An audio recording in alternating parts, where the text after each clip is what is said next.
Sponsored by the Big 98, Nashville's #1 for new country and the home of the Bobby Bones Show.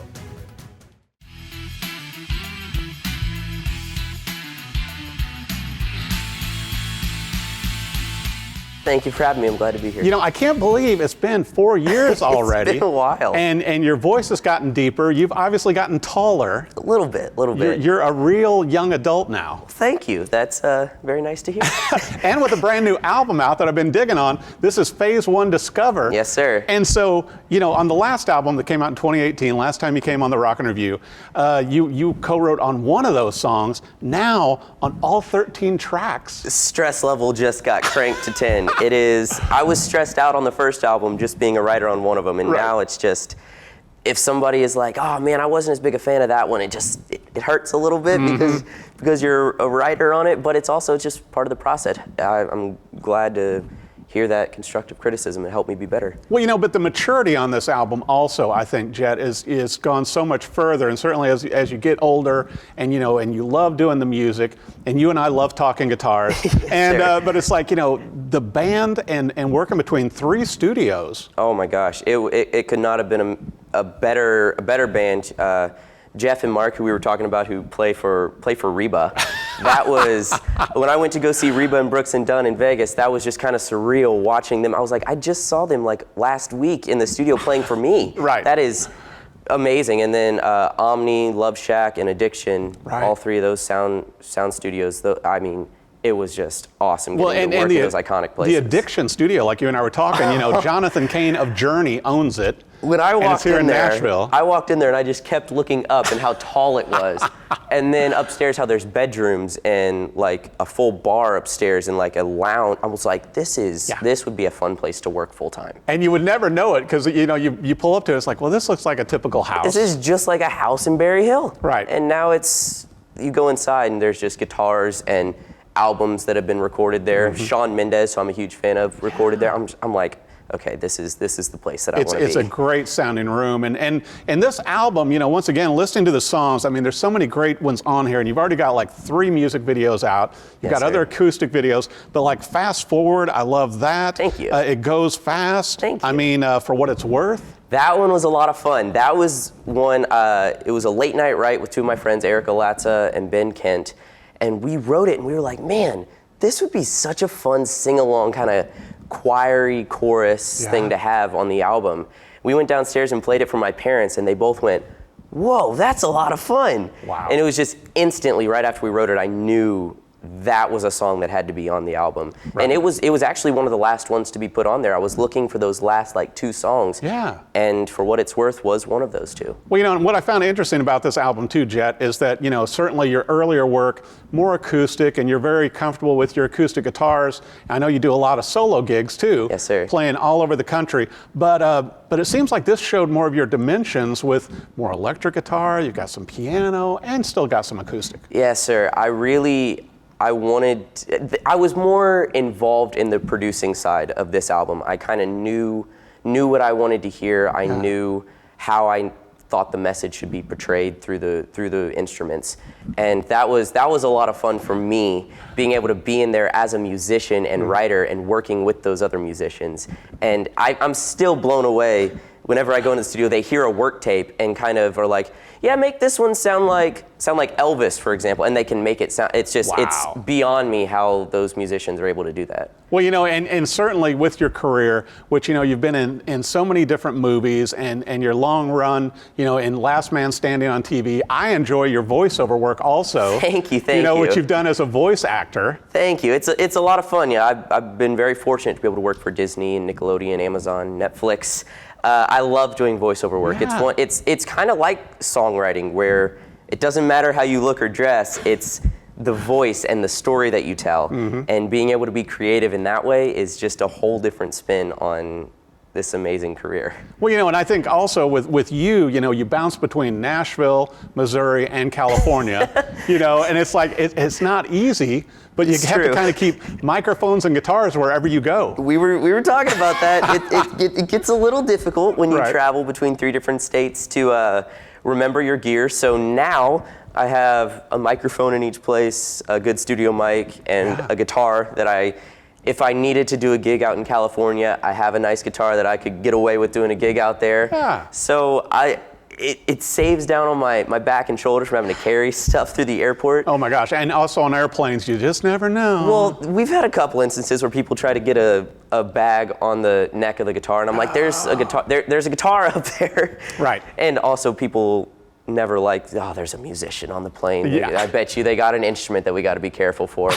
So and, now, and when you're here at the Nashville airport, B&A, it's like going, everybody's a musician. Everybody has an instrument. That's what I loved about performing downtown during CMA Fest, was walking around downtown seeing everybody with a guitar. I was like, these are my people. And then I go to California, and if I see somebody with a guitar, or Missouri even, right. if I see someone walking around with a guitar, I'm like, they're a musician. Yeah. And it's like I've never seen one before. And here it's just commonplace. Exactly, everybody. And you everybody. played the Hard Rock stage, didn't you? Yes, sir, I did. I was able to play it with a full band, and that was a lot of fun. I was actually the MC on that stage the whole day as well. Wow. So this past year has been very fun. I was asked to play at the Bluebird, and I'm actually playing at the Bluebird again in August. Wow. And so then I played at the Hard Rock stage. It's just, everything's been happening. The album came out. It's been very, very exciting. So are you finding with your music though, Jett, to where, obviously people recognized you, from your films and from your TV. Now do you find they're kind of recognizing you from your music more? You know what's funny? That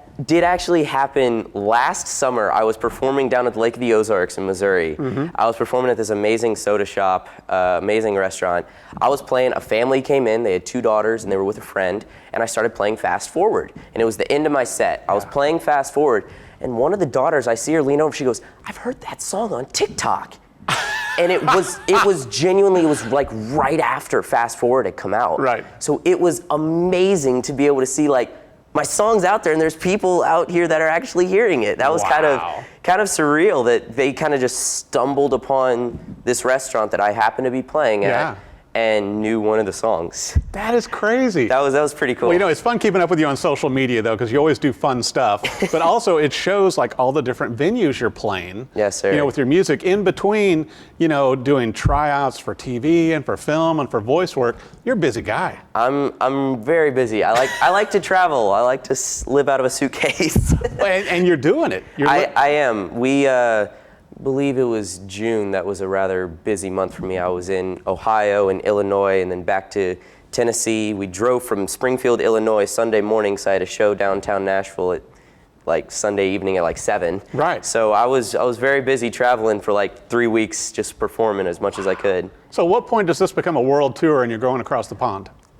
Fingers crossed. I wrote a song called Fingers Crossed and Prayers Up, so fingers crossed and prayers up for that. Because it seems like with the music too, with Phase One Discover, Jett, to where it's, some of it is pop, some of it is rock, and some of it's a little bit country even, and so you're almost in that Americana umbrella. Yeah, so that kind of came with the name. It was kind of, I had released a first album, but like we said, I was only a writer on one of the songs. Right. So it was really important to me after that album that I was a writer on all my music. And that's what I did. And I have a massive catalog of songs that didn't make it onto the album. So we had to come up with a name that was like, what encapsulates me finding myself as a person and a songwriter? Discover. That just makes sense. Yeah. So we'll see what Phase 2 brings us. Well, I got to ask you this, because there's so many young people that keep up with your career, and I always see you, hanging out with all these cool actresses, and all. It's like going, what a life. I mean, what would you tell other young artists out there who are doing music and who are writing songs and want to perform? What advice would you give them, Jett? It takes time. Be willing to have ups and downs. I mean, I've been acting and being on stage since I was 3 and 4 years old. It's all I've ever known. But at the same time, you're going to try out, you're going to audition for a lot of things. You're going to write songs that you wish you never wrote and that you'll never play out, and you will stuff underneath your bed in the darkest corner. I've been there, and I'm still actively there. We always write bad songs. But it takes time and it takes practice. My parents, I always talk about this with them. If there's ever a gig I do where I don't practice enough, I can tell. The audience might not be able to, but my parents can tell and I can tell. Right. And I hate that feeling and I never want that to happen again. Yeah. So I make sure I go over those songs that I messed up, and I go over the songs, even a song as popular as Wagon Wheel that I've played since I was 10 years old. Right.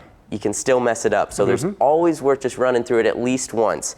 Yep. So be willing to put the time in to practice and be willing to experience those downs, because the ups will feel so much better. That is incredible. Well, I want to make sure for our viewers also, for the album, for the videos, for everything with Phase One Discover, where do they need to go for your website, social media, and all of it? My website, all of my social media, my YouTube, Instagram, Facebook, Twitter, all of the above. TikTok, yes.